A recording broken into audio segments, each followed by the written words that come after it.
Bonjour à tous! La standardisation du sourire, vous connaissez? C'est le fait de vouloir des dents bien blanches, bien droites et bien alignées comme si c'était normal, alors qu'en réalité, il n'existe probablement pas de normes concernant la beauté.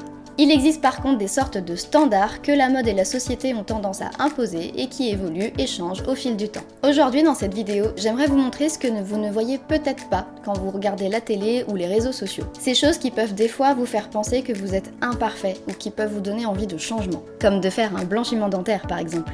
Et pourtant, bien souvent, ce que vous voyez, c'est... Je dirais pas que c'est du fake, mais c'est un petit peu de la poudre aux yeux. Vous vous êtes déjà demandé comment elles font les stars quand vous les voyez petites, comme Miley Cyrus par exemple, on va la regarder tout à l'heure de plus près. Vous les voyez petits avec les dents de travers, et puis d'un coup, ils ont les dents tout droites, toutes blanches, et on les a jamais vus porter d'appareil dentaire. Ils ont pas de traitement magique aux États-Unis.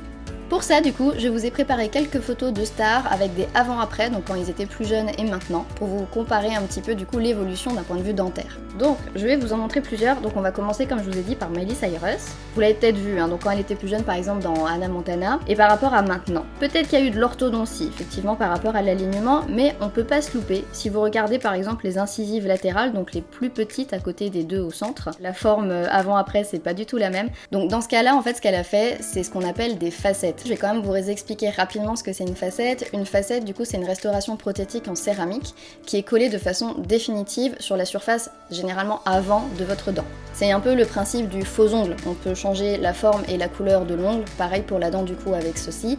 On prépare quand même la dent en dessous, ça nécessite un petit peu de la fraiser. Donc c'est pour ça que ce sont des restaurations collées qui sont définitives. Ce sont des restaurations avec un blanc qui ne bougera pas, c'est-à-dire que nous ça nous fait souvent sourire quand on voit des pubs de blanchiment et qu'on voit que c'est des gens avec des facettes qui les présentent, puisqu'en réalité il n'y a rien à blanchir, les dents elles sont blanches, c'est comme ça, et ils sont pas passés par un blanchiment mais par des poses de restauration prothétique. Alors ensuite on a Ben Affleck. Alors Ben Affleck c'est assez flagrant. Chez lui, alors j'ai pas trouvé de photos très nettes, je suis désolée, les photos elles sont un petit peu vieilles je pense, mais clairement alors lui, il y a tout qui a changé, la position, la forme des dents et la couleur. Donc chez lui, je pense qu'on est passé pas juste par de l'alignement ou par des facettes. Je pense que chez lui, on est passé aussi par ce qu'on appelle une élongation coronaire. Donc une élongation coronaire, qu'est-ce que c'est? C'est justement quand vous souriez et que vous découvrez trop la gencive et que vos dents par exemple sont un petit peu courtes, on peut se permettre par des chirurgies d'allonger un petit peu la surface de votre dent qui va être visible en enlevant un petit peu de gencive. Alors ensuite on a Emma Watson. Alors Emma Watson, je vous dis, j'ai été très déçue intérieurement parce que pour moi c'est un peu, c'est l'actrice de notre enfance. Emma Watson, c'est Hermione Granger, c'est Harry Potter, c'est un petit peu celle qu'on a suivie qui a, voilà, je crois qu'elle a à peu près mon âge. Donc voilà, vous voyez clairement quand elle était plus petite, on le voit surtout, je trouve, au niveau des canines. Les canines étaient très pointues chez Emma Watson quand elle était plus petite, et quand elle est grande, les canines sont quasiment toutes plates. Ça lui va aussi, je trouve ça plutôt joli maintenant aussi,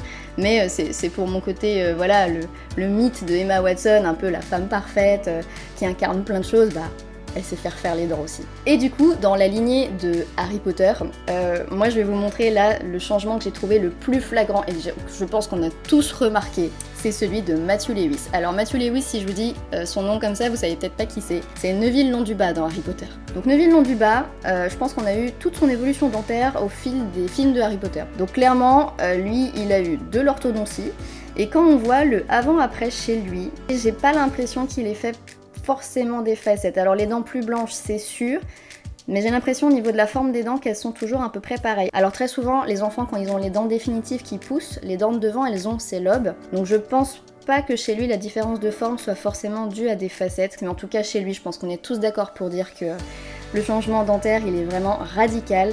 D'ailleurs, je crois que dans les derniers Harry Potter, il devait porter une prothèse dentaire pour se redéformer un petit peu le visage, tellement il était devenu différent entre les premiers épisodes et les derniers. Donc vous voyez que changer de sourire, c'est quand même quelque chose qui est assez extrême, qui peut demander du coup des traitements plus ou moins lourds, qui sont plus ou moins longs et qui du coup sont forcément plus ou moins chers. Du coup, si vous voulez modifier votre sourire pour X raisons, vous avez complètement le droit. Pensez juste que ce sont des choses à caractère définitif, que changer son sourire, ce n'est pas quelque chose de si anodin que ça va souvent bien au-delà d'un simple blanchiment, et ce sont des décisions que vous devez bien réfléchir avant de prendre.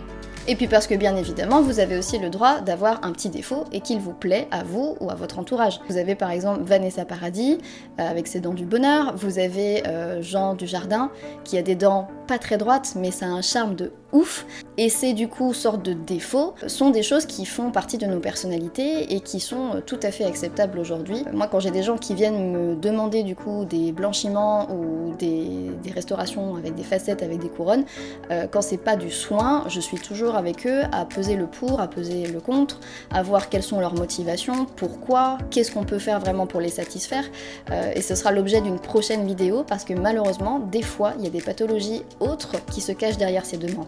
La conclusion de tout ça, en fait, c'est qu'il faut réfléchir pour pouvoir savoir vraiment qu'est-ce qui vous plaît, comment vous voulez être pour être bien dans votre peau. Que ce soit en passant par des changements de sourire ou autres, ou que ce soit en conservant votre sourire parce que vous êtes très bien comme ça. Sur ce, j'espère que cette vidéo un peu différente de d'habitude vous a plu. En attendant la prochaine vidéo, et plus que jamais en ce moment, je vous dis de prendre bien soin de vous et de vos proches. Croquez la vie à pleines dents, et à bientôt.